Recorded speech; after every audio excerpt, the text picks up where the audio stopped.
Namandab, Namandab, Namandab, Namandab, Namandab, Namandab, Namandab, Namandab,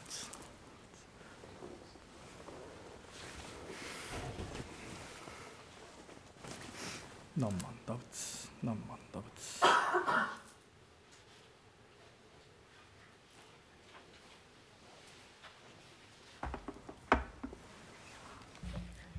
Good morning. Good morning. Oh, it's great to see you all. My name is Beryl Potter, and I would like to thank you for attending this morning's Dharma Family and Fall Oigan service. We have Reverend Jean-Paul de Guzman from San Fernando Valley as a special guest speaker today. We will begin this service with a moment of quiet sitting. Reverend Kuwahara will strike the bell, and we will sit for 1 or 2 minutes to quiet our minds and prepare to hear the Dharma. Then he will strike the bell again, and we will continue the service.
Namo Amida Butsu.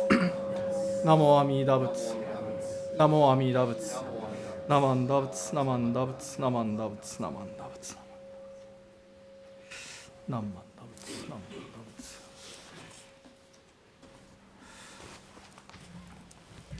Reverend Kuwahara will now chant the Hanju-san, which is on the handout.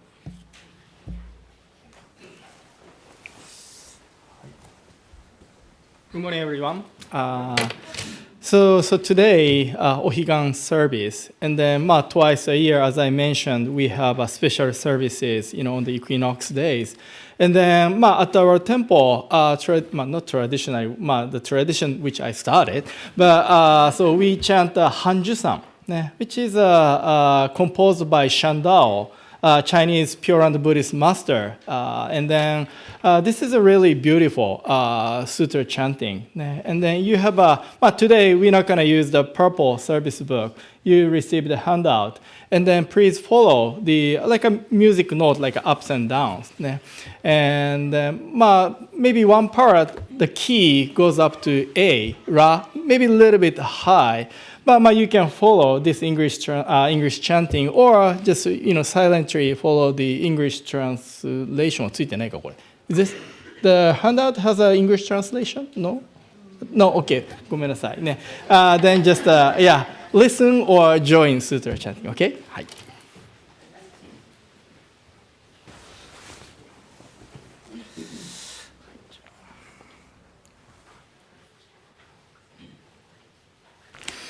Namo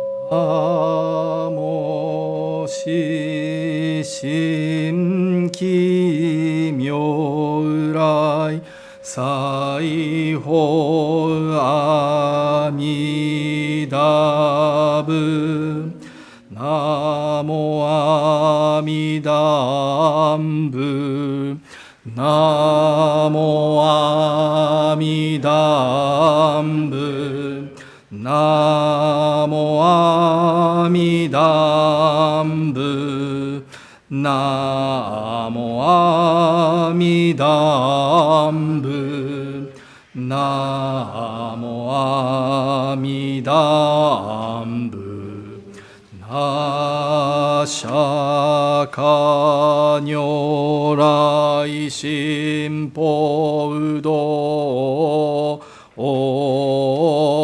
小上小言無小税移動者馬噴慶に発想成仏道修上惑説人伝二乗法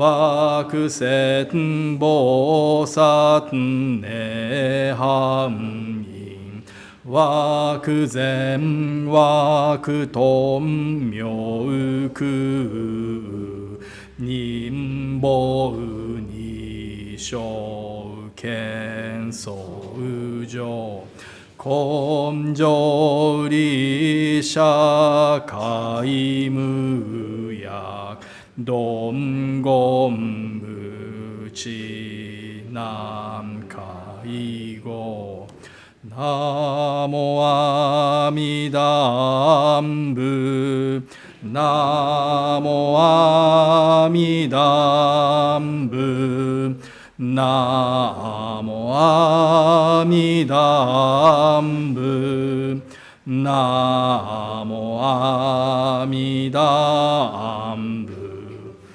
ナ有楽教宇宙戦前下万語宿小不体官業弥陀教統制即税頓下菩提像一日七日千小仏妙断主有小安楽一に海だね半語即徳不大小無所万語祝日南属一時煩悩百千言脈大社馬小母人六道五邪公未語ナモ阿弥陀仏ナモ阿弥陀仏ナモ阿弥陀仏ナモ阿弥陀仏ナモ阿弥陀仏ナモ阿弥陀仏ナモ阿弥陀仏ナモ阿弥陀仏ナミダインジホシンジいトンシャオイグボダイネウオブショラクシュホン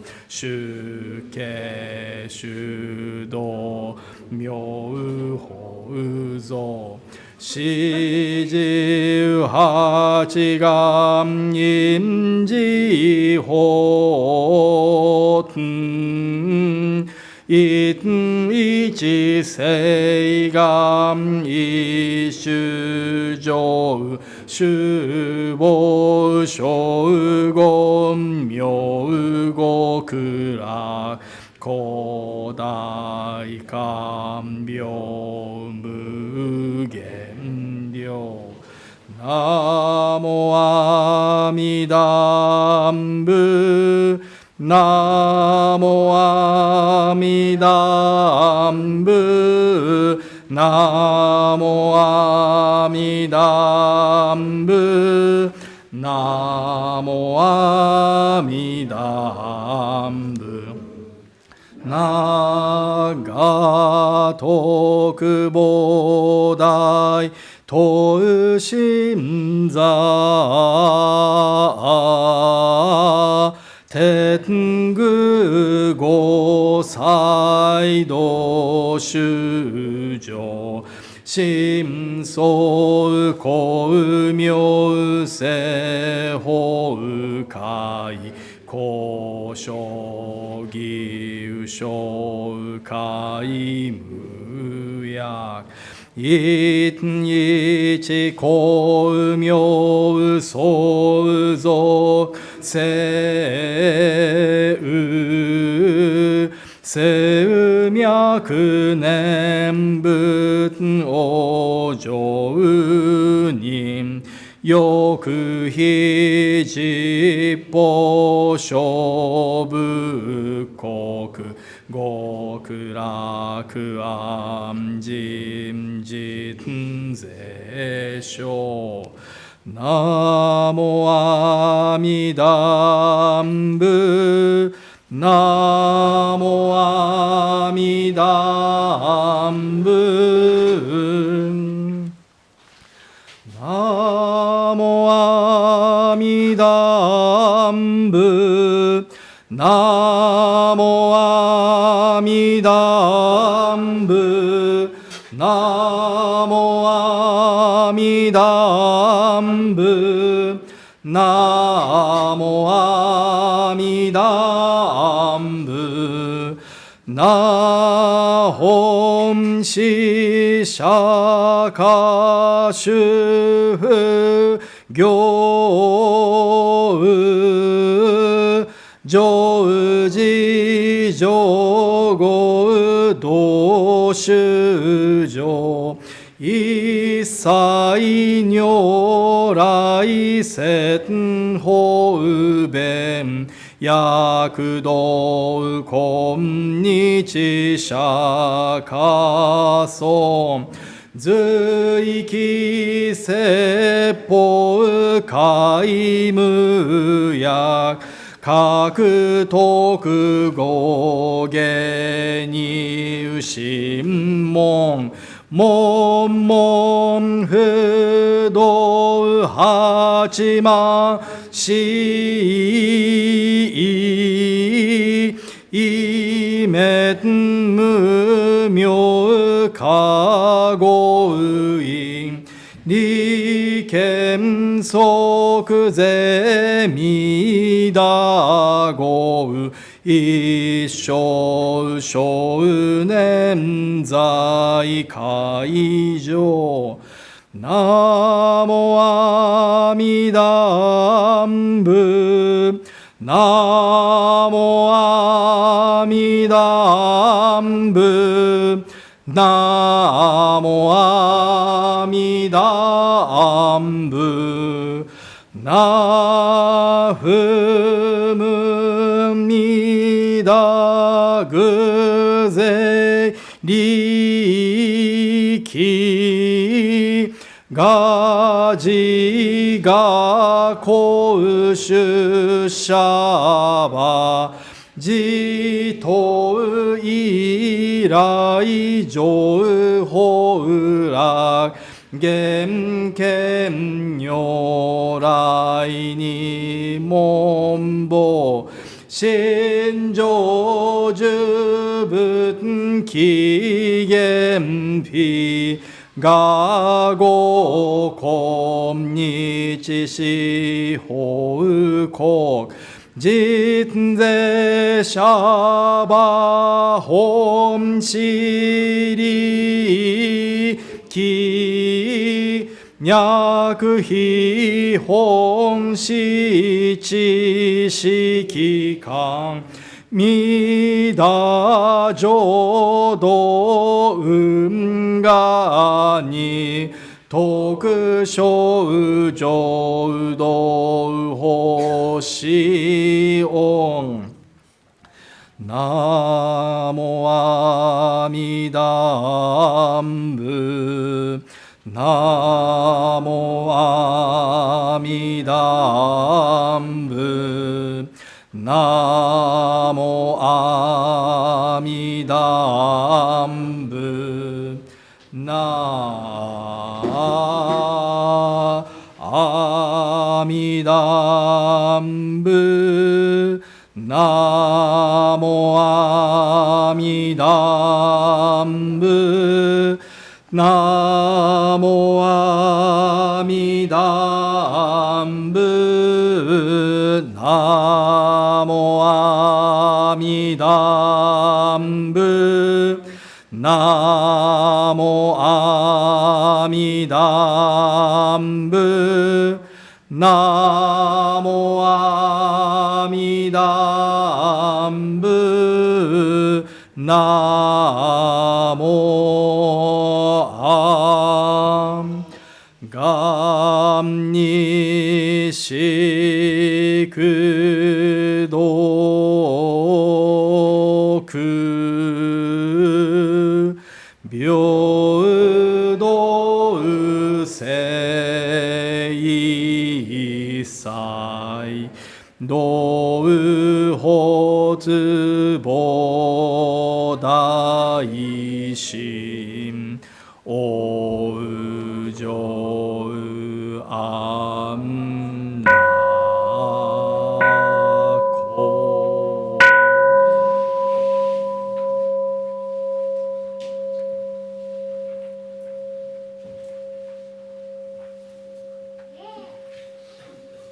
ナマンダーツナマンダーツナマンダーツナマンダーツナマンダーツナマンダーツナマンダー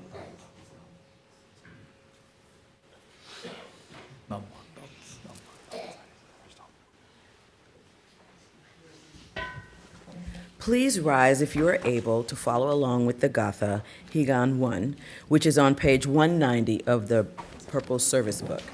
Please remain standing for the reading of Golden Chain 2.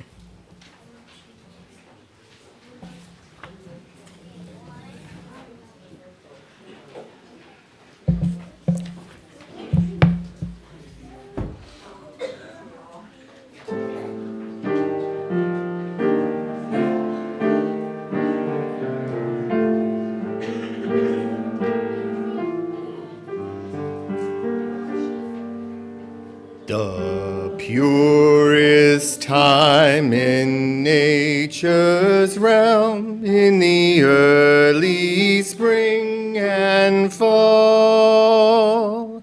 These are the days when hearts of life become one with self and all.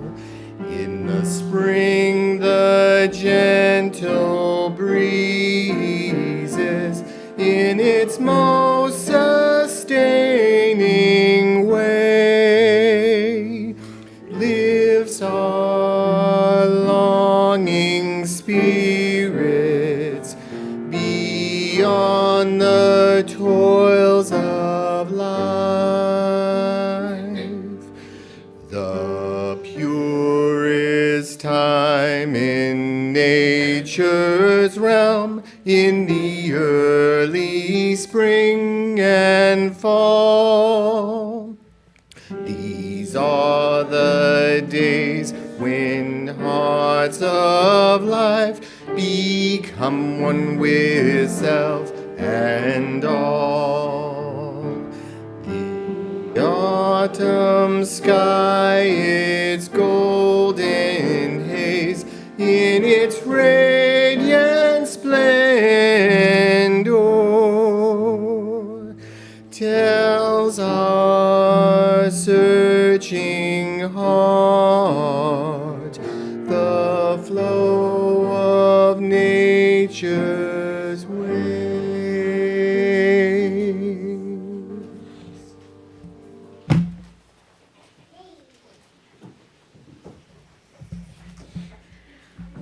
I will now recite the Golden Chain 2 on page 15 of the Purple Service Book.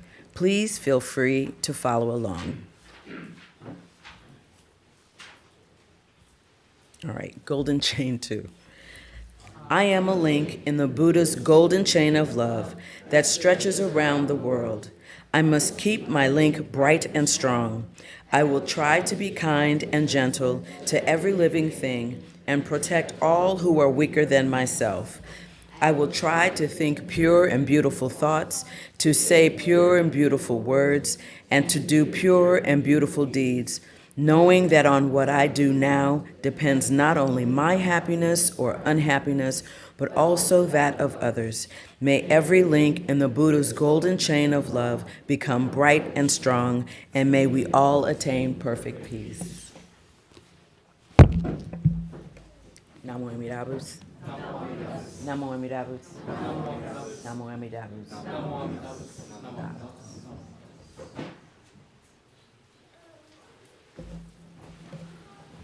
We will now have a children's Dharma message by Reverend Jean-Paul de Guzman.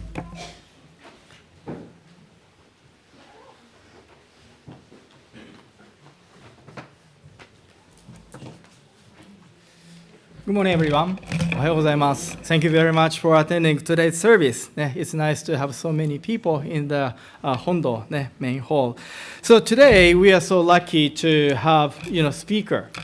And when our temple has a special service, I occasionally invite a speaker. Because it's nice to listen to different sensei, ministers about the Buddha Dharma from different perspectives. I know I do a great job as a minister, but still, you're kind of getting tired if you have nice hamburger every day or nice steak every day. So that's why it's nice to have a special speaker occasionally to listen to a Dharma from different perspective. So today we have a JP Sensei from San Fernando Valley. He's originally from Los Angeles, LA. And then he teaches now a school teacher. High school teacher. So he's very good at talking to people. And then he's also part-time teaching at the UCLA too. And he's his academic focus is history and ethnic studies. And then he took an ordination. Somehow he encountered the Buddha Dharma. And then so decided to take ordination, become Jodo Shinshu priest, and then took ordination 2003, 2 years ago.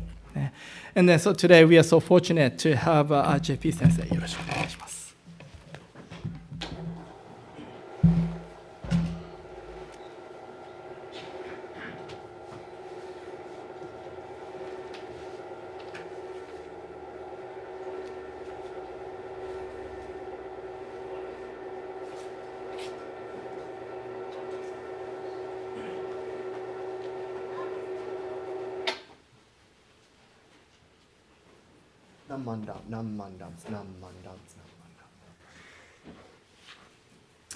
Okay, good morning, everyone. Thank you so much for allowing me the great privilege and the great gift to be with all of you today. And indeed, UCLA, we did slip as no longer the #1 top research public university. I also want to point out the person who's going woo is my wife, who went to UC Santa Barbara. So Go Gauchos, go Gauchos. I was sincerely hoping you would laugh longer, so that would give me time to log into my computer. But again, truly, once again, thank you all for having me at your exceptionally beautiful, incredibly historic temple.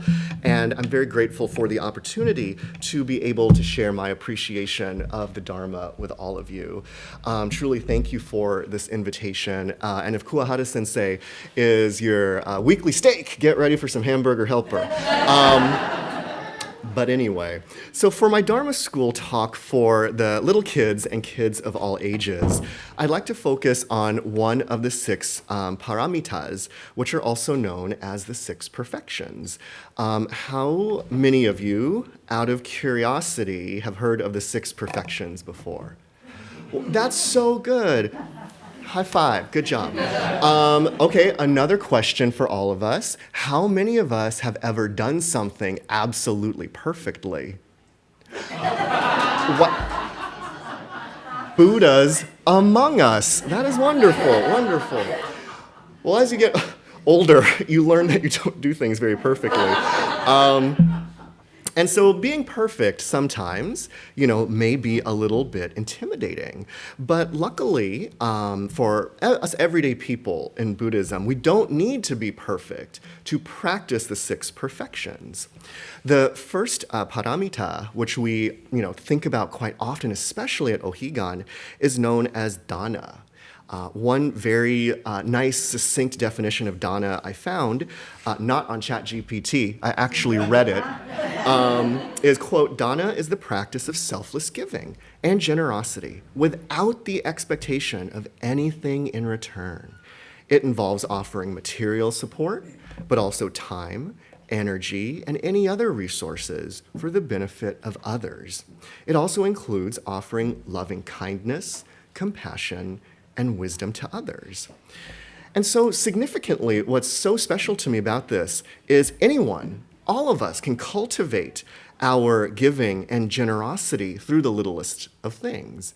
And oftentimes, we realize we receive great compassion through the littlest of things. And so I like talking about the actions of the little things in life, the little actions, because there's something that we can all do, no matter how young, no matter how old we are, right?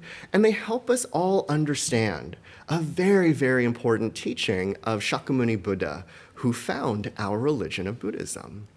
As we might know, he was a wealthy prince. He lived with great luxury. He had everything in life. He was a person who was bound for greatness.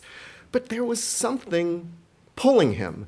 There was something calling him to seek something bigger. And so as we know, he one day sat under a Bodhi tree, like you see here, and he attained great wisdom about the truth of this world. And one of his greatest insights was something called interdependence, which is this idea that we are all deeply connected with each other. And I like this idea of interdependence because whenever we receive the littlest things in life, or maybe when we give the littlest things in life, that helps us understand what this interdependence is. Because even though I am very much me, I'm JP, I'm up here, I live in the San Fernando Valley, I have lower back pain, I'm very much me. You are very much you, right? But in the grand scheme of things, we are connected. Because if we think about it, what makes me me is not the fact I have a social security number or a driver's license. It's that I'm my mother's son and she is her mother's daughter. And we can just keep going back and back and back to the beginningless time. If it were not for all of them, I would not be here. Right? As Kuwahara Sensei mentioned, I'm a teacher, and even though my students think it is so corny and so cringe-inducing, I always tell them on the last day of classes that fundamentally, I believe I am me because of you. I am me because I'm your teacher. Yes, you were annoying, and yes, you cheated. Hopefully no one from my school is tuning in right now. For purposes, I teach at a school called Harvard Westlake. No, I don't really. I don't. But point being, I was telling them, like, I am me because of you, right? And so reflecting on the dana that we receive reminds me of this every single day. I am because of the great compassion that works through others, even through the smallest actions. So for example, you've probably seen an image like this, or maybe you have skipped a stone across some water, and that even the tiniest stone, which itself was made through countless molecules and countless things coming together, that tiny little stone creates ripples across the pond, including ripples we may not even see.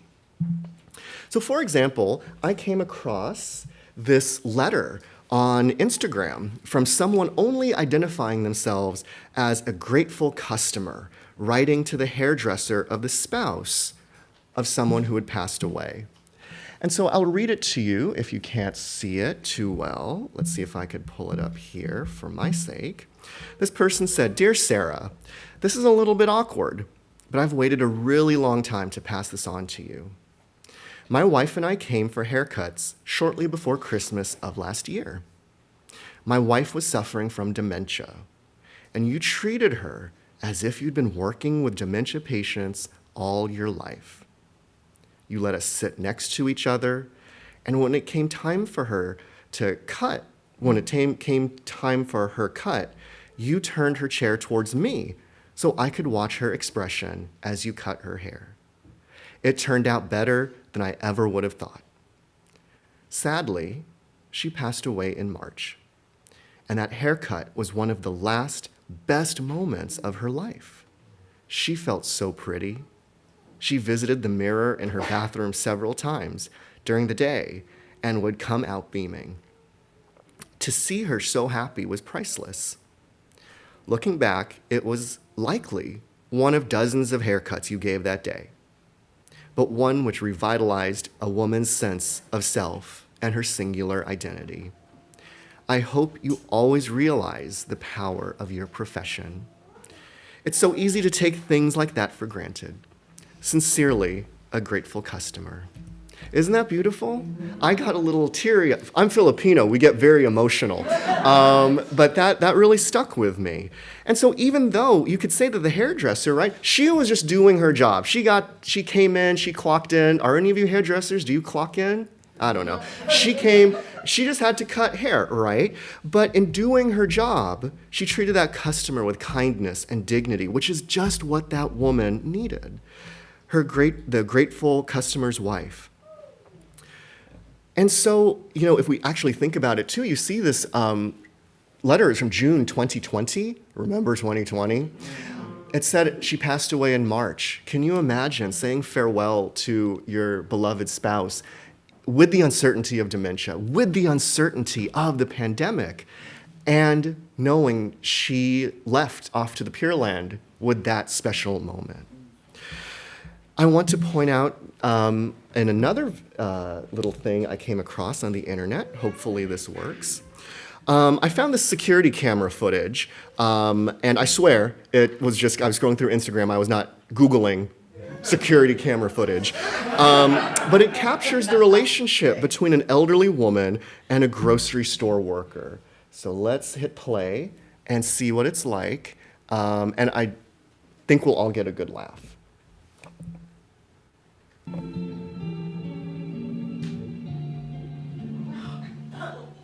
It's fake, it's not real.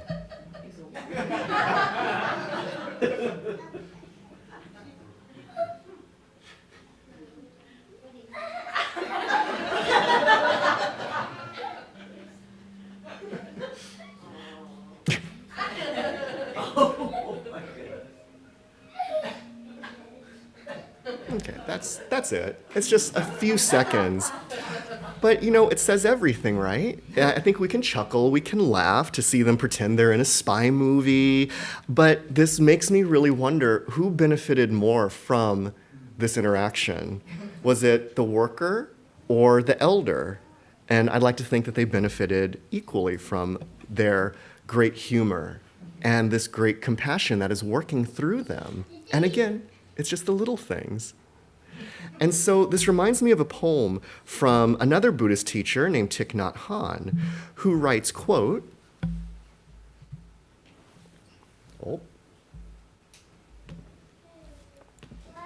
"You are me and I am you. Isn't it obvious that we inter-are?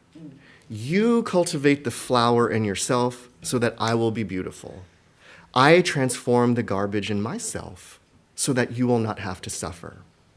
I support you, you support me. I am in this world to offer you peace. You are in this world to bring me joy." And so Buddhism teaches us that our minds, we're super limited, right? Like we think of the world in terms of black, white, up, down, good, bad, you and me, to make sense of the world. But a more fulfilling world awaits us when we awaken to the ways in which we're all interconnected through those little actions. And so, my newest, most favorite Dharma school kids, can you guess? Our Dharma school at my temple is huge. Can you guess how many Dharma school kids we have? Yeah? 160? Wow, maybe that's Orange County Buddhist Church that has 160. I think we have 4. But wow, they can get stuff done. So anyway, my most favorite new Dharma school kids, you know, when you go to school tomorrow, and of the Dharma school kids, who wants to go back to school tomorrow? I don't. So I'm glad we're all honest. So when you go back to school tomorrow, for all of us, when we go live our lives, please remember that it is even the... I know. Me too.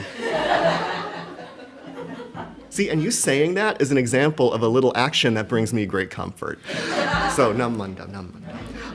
So remember that the littlest of things do make a big difference and help us feel greatly interconnected.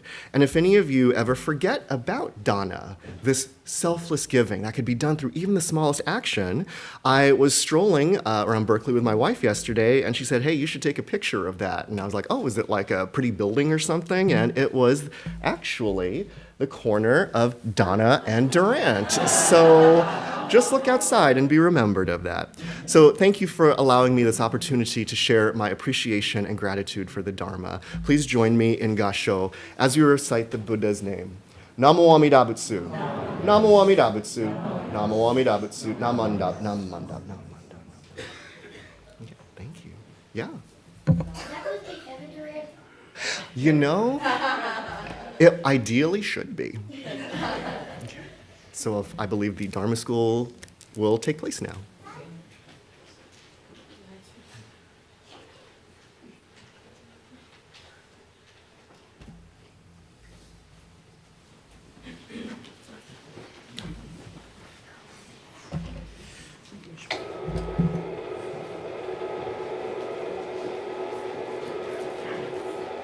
Thank you, Reverend de Guzman, for a wonderful Dharma message for our students. Interdependence. Absolutely. All righty. Please rise if you are able to follow along with the Gatha Oneness, which is on page 180 of the Purple Service Book.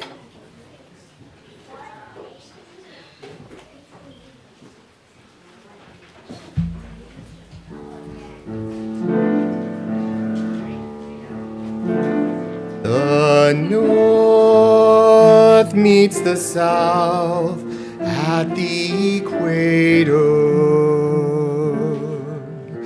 The night meets the day at the setting of the sun. But Amida meets me wherever I am, at home or a faraway place, a desert isle or amidst a sea of people. Remember that I am not alone.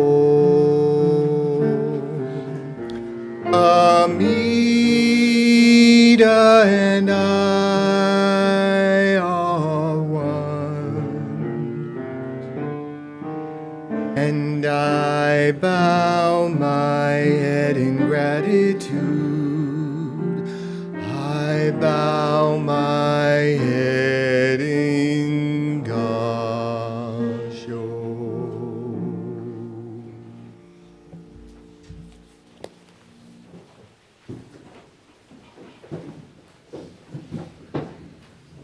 Thank you. Now we would like to welcome the following new guests. If you're a guest, you can please stand when you hear your name. Beatrice Contreras. Wife. Evan Hatakeyama. With Willa, Ken, and Alice.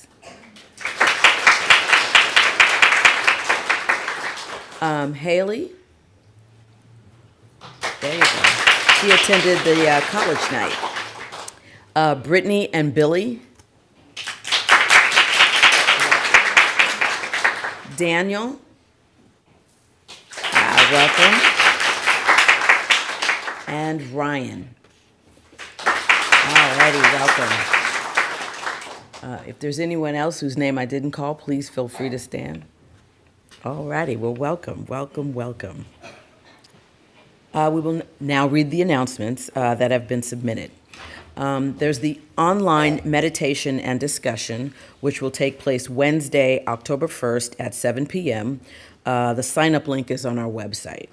The Free Chol Su Li film screening will take place Sunday, October 12th at 1 p.m. at the Jodo Shinshu Center. Join us to view the documentary screening of Free Chol Su Li, followed by a discussion with Ranko Yamada. Light refreshments will be provided.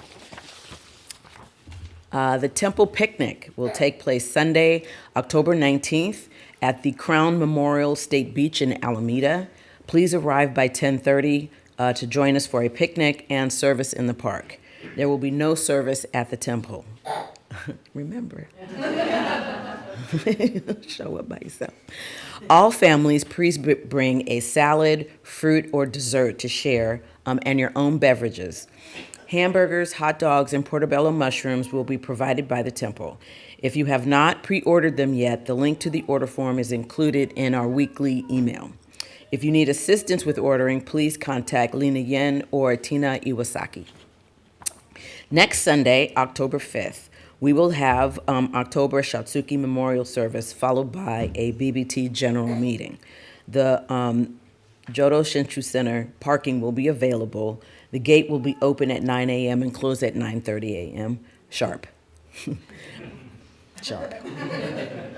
Please arrive during this hour to take advantage of the JSC parking for the service. Living Gratitude, a musical journey celebrating 125 years of BCA. The Buddhist Church of San Francisco, together with the BCA Dharma Forward campaign, is excited to invite all Bay District temples to this special homecoming performance by the Grateful Crane Ensemble on Saturday, November 15, 2025. Living Gratitude, a musical journey celebrating 125 years of BCA, was written by longtime BCSF and Bay District member Soji Kashiwaji. The bento luncheon, which is optional, will begin at 12:30, and the show will start at 2 p.m. Please see ticket information on the flyer, and I guess that's in the hall. Now, the students will be dismissed to their classes. With Dharma School students, please go to the front of Gasho and go to your classrooms. All others are invited to remain for the adult Dharma talk.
So now we are going to have, a Dharma message.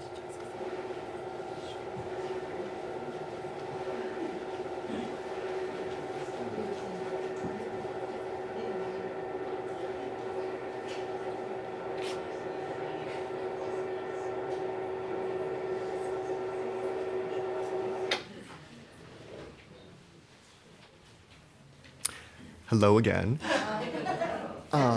So thank you all for sticking around. That's really very nice of you.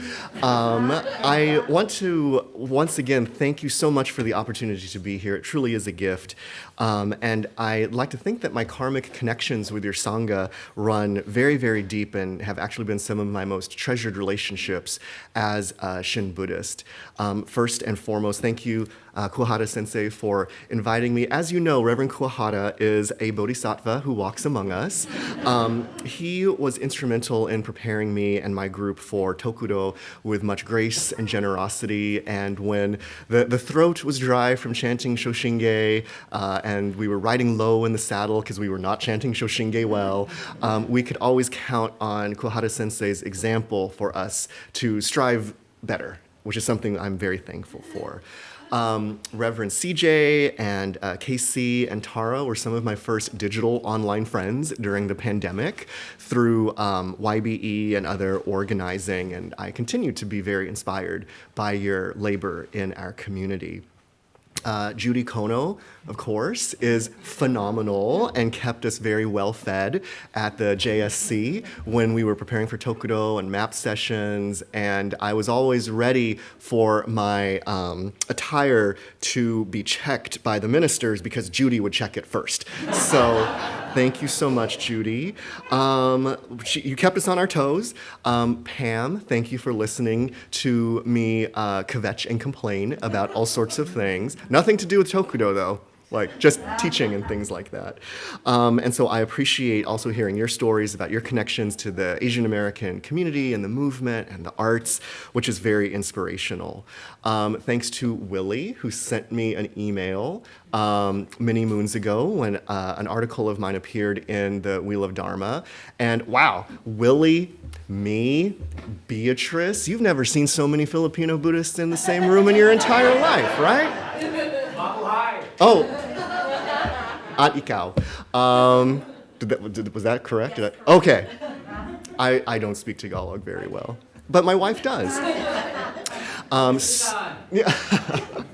Speaking of the Wheel of Dharma, thanks to John Kawamoto, who has always very graciously allowed me to publish articles in the Wheel of Dharma.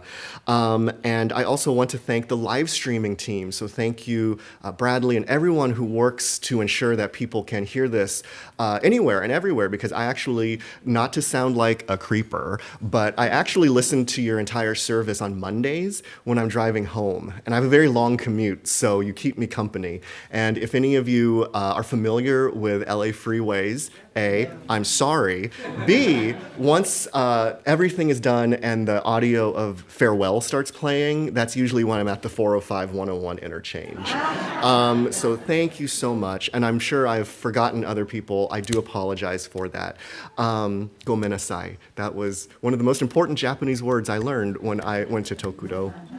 So I'd like to begin with a reflection of these words from one of our Pure Land masters, the Chinese Pure Land teacher Tan Luan, which is cited in the chapter on True Buddha and Land by our Venerable Shinran. So please join me in Gasho in reflection of these words. May the compassionate light protect me and keep me from losing the mind aspiring for enlightenment. I praise the voice of the Buddha's wisdom and virtue. May all beings of the 10 quarters having ties with the teaching be brought to hear it. Namo Amida Butsu. Namo Amida Butsu. Namo Amida Butsu. Nam Mandabs, Nam Mandabs, Nam Mandabs. So friends, thank you so much for allowing me this great opportunity to share my deep gratitude for the Dharma with you on your fall Ohigan service. As we know, Ohigan, the autumnal equinox, is a time to reflect on our relationship between our existence in this realm, this world of samsara, and the other world of, or the other shore of nirvana. And I'm sure you have heard many times a very, very important parable in our Jodo Shinshu Pure Land tradition, which is all about the story, the parable of the white path and the two rivers. And as many of us know, this is a great metaphor for all of our journeys to find spiritual peace. You might remember it tells the story of a traveler, right there, who is trapped on the eastern shore where beasts and brigands chase him to the river's edge.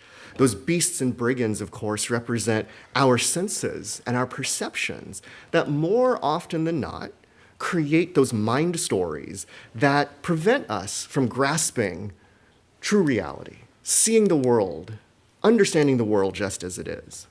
So our traveler reaches the edge of the eastern shore and realizes he can't turn back, lest the beasts and the brigands kill him. But what lies before him are two massive rivers, right? Two massive rivers, one of catastrophic fire, right? That represents our anger, right? The other river is a river of treacherous waters that represent our greed. If he turns left, the flames will incinerate him. If he turns right, the waves will crush him. But out of nowhere, something calls out to him. And that voice that's calling out to him is the voice of our historical teacher, Shakyamuni Buddha, who I mentioned in the children's Dharma talk. And this voice of the historical Buddha, metaphorically, is telling him, like, listen to the teachings, follow the teachings. There is something there for you, right?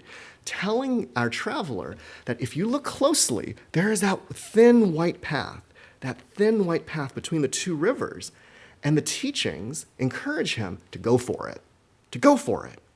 Because on that western shore is, of course, the Buddha of immeasurable light and life, wisdom and compassion. And we, of course, call this Amida Buddha, right? As I understand it, Amida Buddha is not a real person in the Christian sense, or even a deity in the Christian sense, but the manifestation of enlightenment, the manifestation of the world as it is. And this voice, a voice that in some ways actually doesn't even have a voice, this voice calls out to our traveler. And our traveler knows that relying upon this infinite wisdom and compassion will keep him safe from both the river of fire and the river of waters. It will keep him from falling into either river. And though brought to the depths of despair, or possibly precisely because of that, he awakens to this truth of this beckoning call that promises and gains a glimpse of the spiritual peace, the nirvana that awaits on that other shore. Our traveler drops his ego and single-mindedly takes a leap into that white path. So how many of you have heard a version of this before? Right? Some more or less, right? Hopefully I did a good job of capturing it.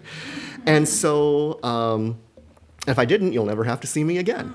But I've heard the story numerous times, but a very recent set of events has really clarified for me what's in that last quadrant. And what's in that last quadrant, again, is the voiceless voice of the world of true reality, a world without discrimination, a world calling out to us. And I've learned this through quite an unexpected place, through a complete stranger, right? So how can great compassion work through a complete stranger? So today's talk is entitled The Dharma of Kind Strangers. So as Kohara Sensei mentioned, I teach part-time at UCLA, and I'm also a high school teacher just like a stone's throw away from UCLA. It's a really lovely school. And this past summer in July, I was reminded of this teaching of being grasped by that world of enlightenment that calls out to you in all sorts of different ways. As I was doing something very mundane, I was preparing to give my students a final exam in my Asian American history class. And in order for me to set the stage for why the stranger was so important and why I was doing what I was doing, let's rewind back in time to spring quarter. Okay, so we're in spring quarter at UCLA. I was teaching a class on Buddhism in America. Some of the readings involved a chapter from Professor Scott Mitchell's book about Berkeley Buddhist Temple, right? Very wonderful book. And even though it was a class on Buddhism, and I tried to live my life, drinking from the Dharma, I was filled with so much greed and anger and delusion because of the scourge of something I brought up earlier. You thought I was just being silly, but no, the Dharma talk is about the scourge of ChatGPT. So we're all Dharma friends, no judgment, right? How many of you have ever heard of ChatGPT? Okay. How many of you have used ChatGPT? I've used it. But if you're not familiar, so ChatGPT is the future. And it is what we call a large language model. And it's a form of artificial intelligence. And in many ways, it makes life very, very efficient. And I'm all for efficiency. But as a teacher, it's pretty difficult when students use ChatGPT to write entire essays. So I thought, okay, let me aspire to be a good teacher. And I did some research, and it basically said, if you create an assignment that ChatGPT can write, it's not a good assignment. You got to create an assignment that's what we call authentic, right? Students should be able to feel curiosity about it. They should be able to hold things, touch things, like really think about things. So I decided, okay, it's a class on Buddhism. I know some Buddhist people. Let's make this happen. So I brought the entire class to the West LA Buddhist Temple. Super close by UCLA. You see Koei Umezu Sensei showing the students the Onaijin. They're having a great time. At UCLA, no disrespect to UC Berkeley, but the entire Buddhist Churches of America collection, right? Over 100 years of material, from temple minutes to ministers' wagesa to nenju, all of these things are housed at UCLA. And so I arranged for 4 different librarians to introduce my students to the treasures of our past, like the actual treasures of our past at UCLA. And I basically said to them, look, I want you to find a topic that you think is interesting.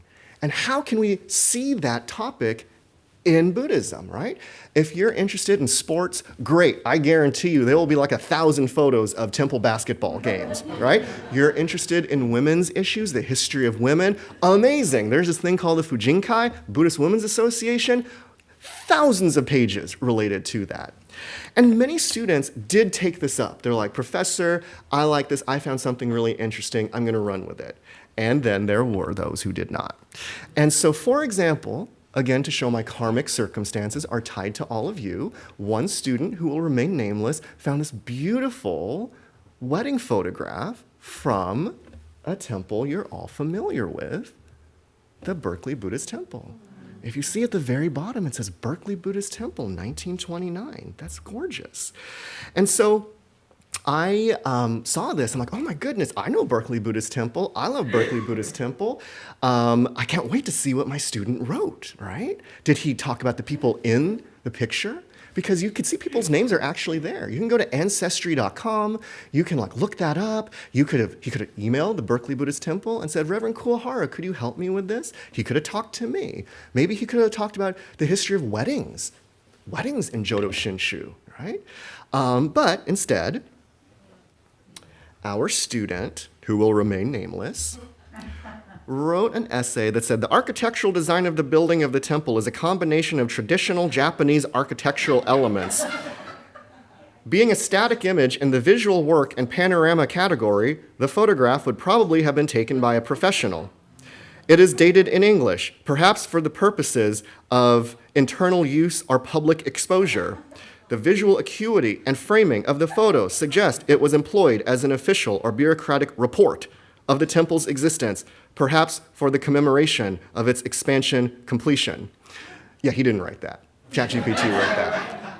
Did he talk about what? Let's go back here. First of all, my eyes are getting old, my friends. I don't see traditional Japanese architecture there. Did he talk about a wedding? No. So the reason I bring this up is to set up that those essays, I cannot trust some students with that, so we are going to bring it back in my summer class, take it old school, right? You know what's coming. Wow, Blue book exam. Blue book exam. You come in and you write. And of course, we studied, we prepared. I showed them how to write an essay.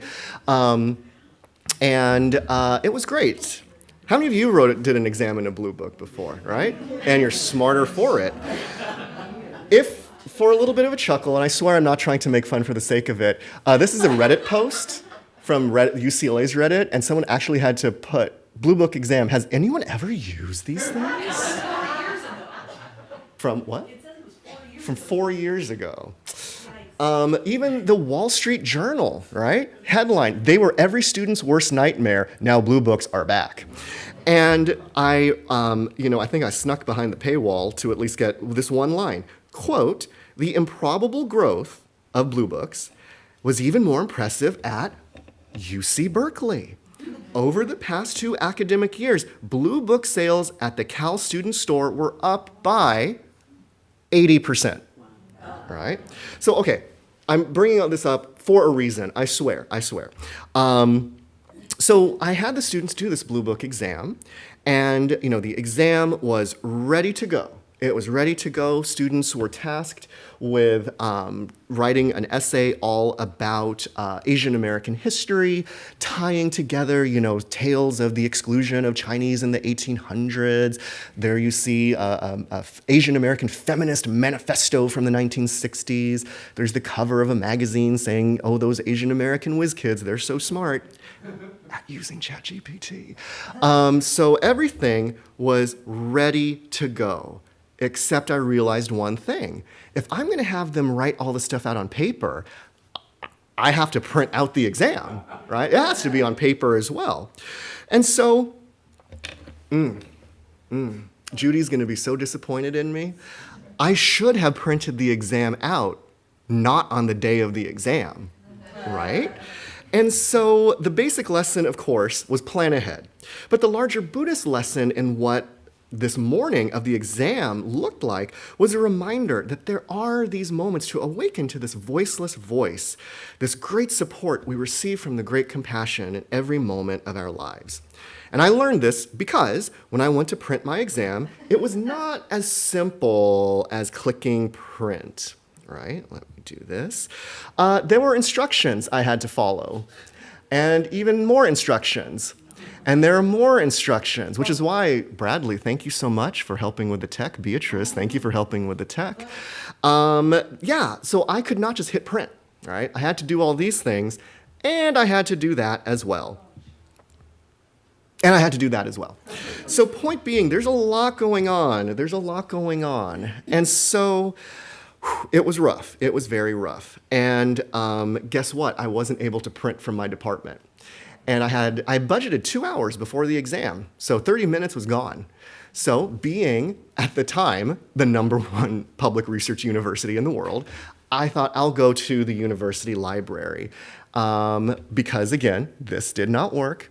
And I went to the university library just to see, wow, it was closed. That's nice, right?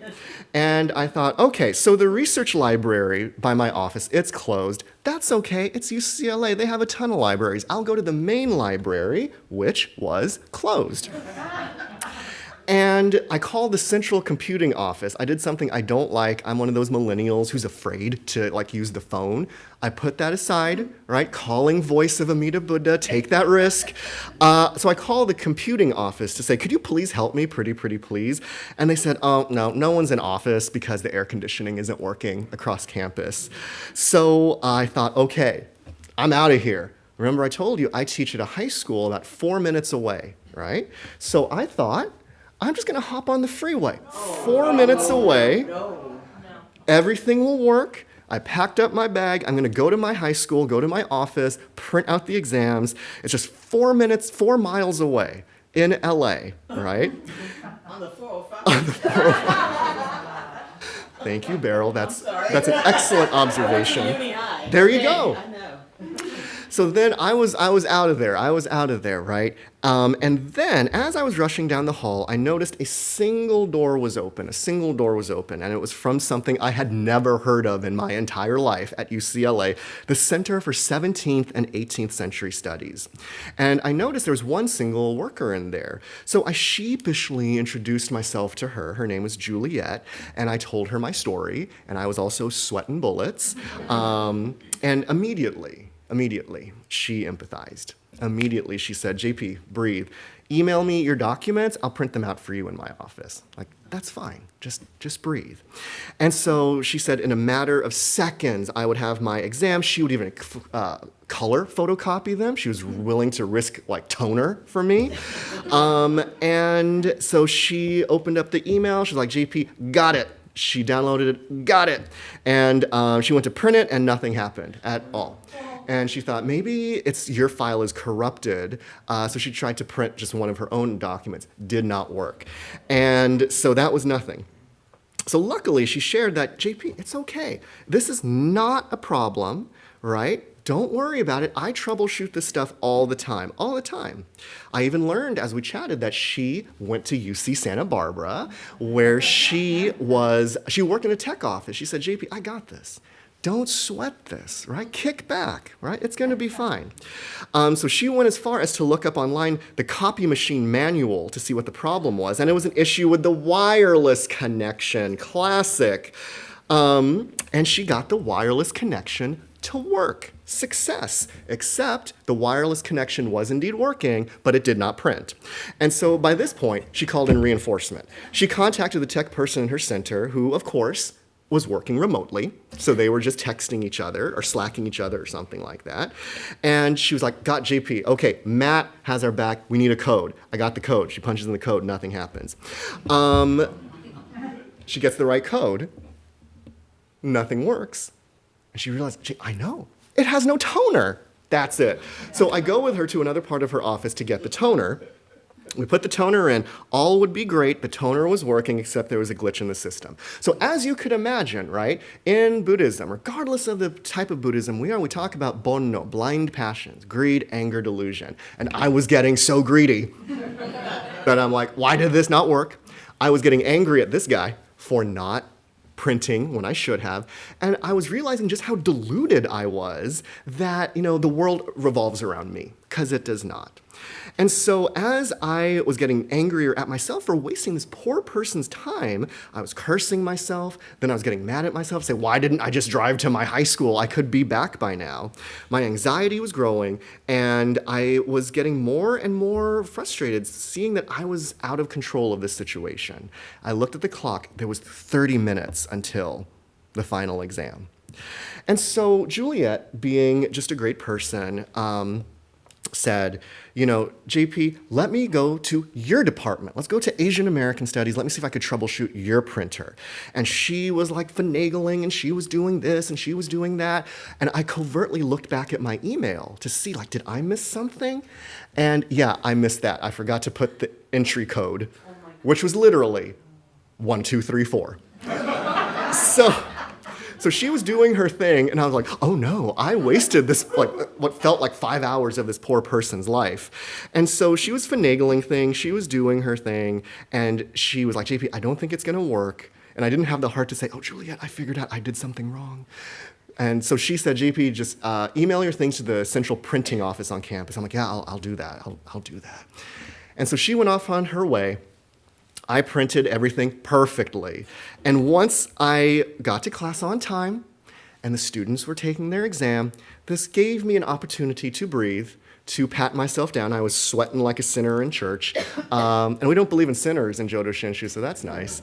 And it helped me really clarify something very important. And again, what that was this voiceless voice, right?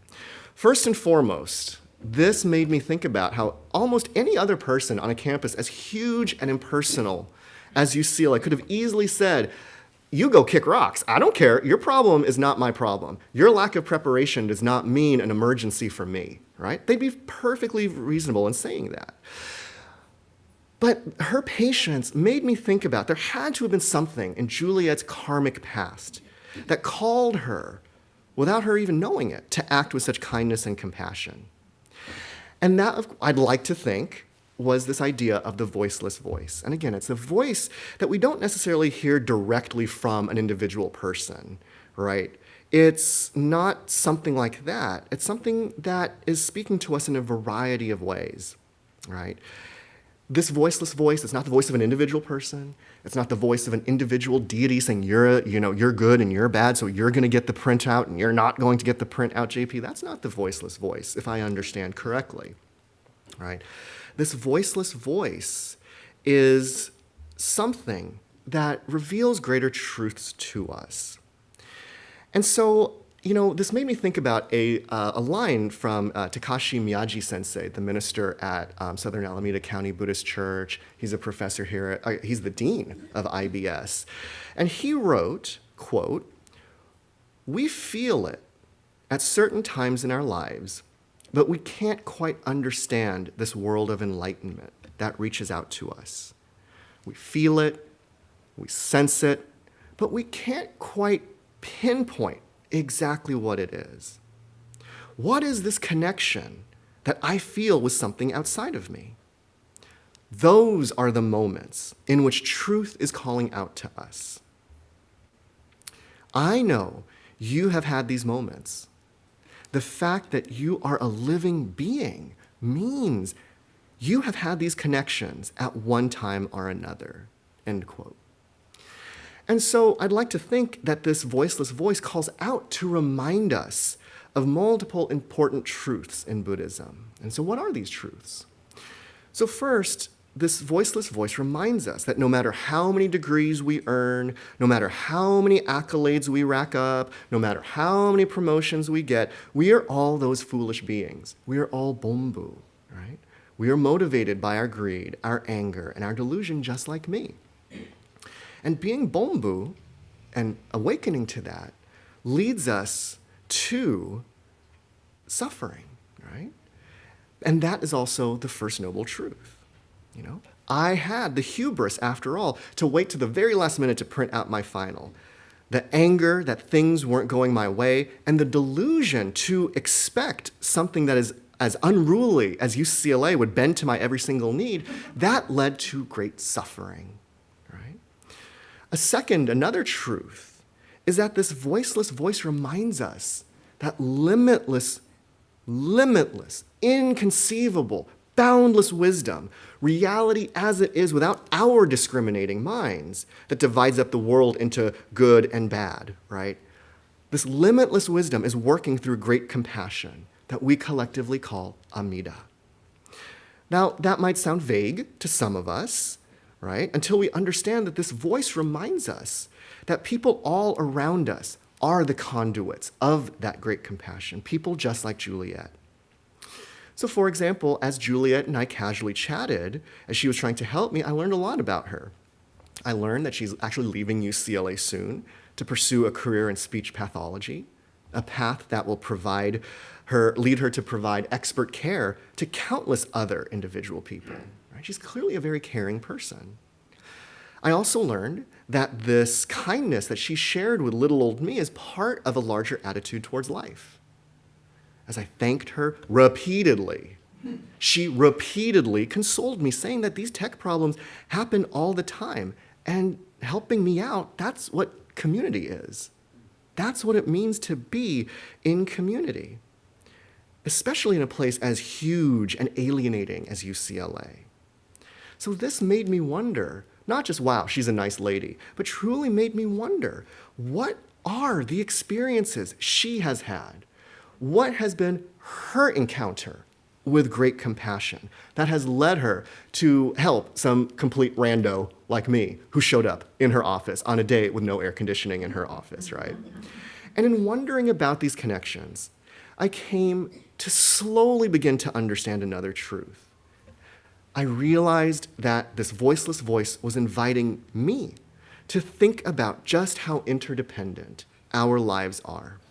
And I don't mean this in the sense of I just depended on my office neighbor, but truly that all of Juliet's karmic conditions across time, across space, led her to that moment to help me. And in that sense, all of her karmic conditions, in that instance, became my karmic conditions. Right? Put another way, I am because of my contact with Juliet, just as I am because of my contact with you. So to return to Miyagi Sensei, he writes, quote, "The more we hear this message of being sustained by Amida, great compassion, limitless wisdom, the more we come to encounter this world of enlightenment, the more we start to sense it in our everyday lives. The world of absolute truth is always speaking to us. We just have to be ready to hear it." And so, my new Dharma pals, the next time your printer refuses to work, or something goes awry, or if students use ChatGPT again, please remember that that kind stranger that is helping you isn't just a kind stranger, but it is an encounter with a limitless working of great compassion, a great compassion that knows no bounds, a great compassion that is dynamic and active and acts without discrimination. Always, all of that is encapsulated before your very eyes in that moment. So to close, please let us return to the words of Tan Luan, who clarified for us all the way back in the 500s that this voice, not of a single person, not of a deity, but of all life, of Amida, is calling out to us always. Please join me in Gasho. May the compassionate light protect me and keep me from losing the mind aspiring for enlightenment. I praise the voice of the Buddha's wisdom and virtue. May all beings of the 10 quarters, having ties with the teaching, be brought to hear it. Namo Amida Butsu. Namo Amida Butsu. Namo Amida Butsu. Namandavs, namandavs, namandavs, namandavs, namandavs. And thank you so much.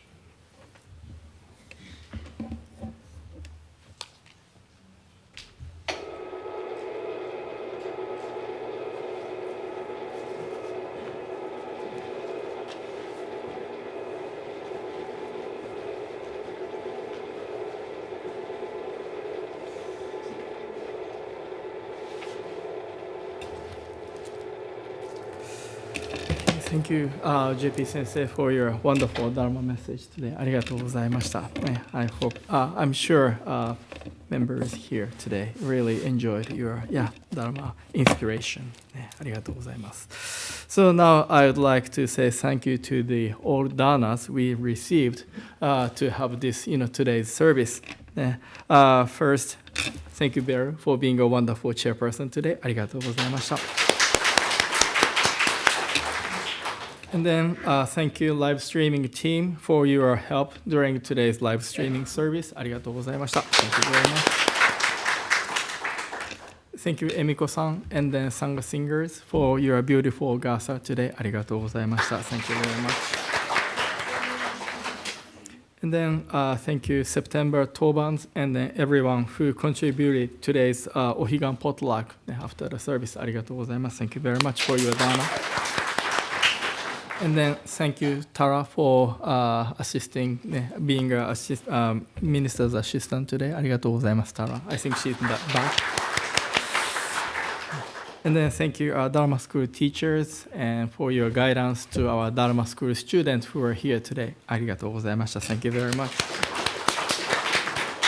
And then once again, thank you, JP Sensei, for being here today. ありがとうございました. Thank you very much.